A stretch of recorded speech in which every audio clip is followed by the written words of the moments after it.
Welcome back, friends. Let's solve this question quickly. It says square roots of 2 raised to the power square roots of x is equal to 2 raised to the power 1 over square root of x. To solve this question, the first thing you do is to rewrite this question in a different form that is easier to comprehend. Now, from here, you already seen square roots. And what does square root of a number mean?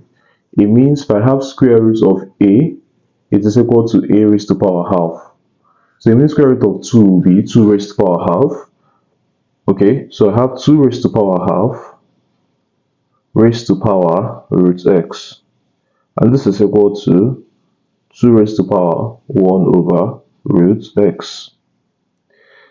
2 raised to the power half raised to the power root x is in the form of the product law, which states that a raised to the power m raised to the power n is equal to a raised to the power mn.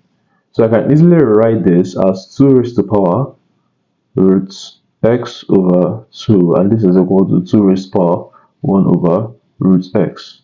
When the bases are the same, you equate the powers. Invariably, what I'll have from here is that root of x over 2 is equal to 1 over root x. Let me cross multiply here. Root of x times root of x is x. 2 times 1 is 2.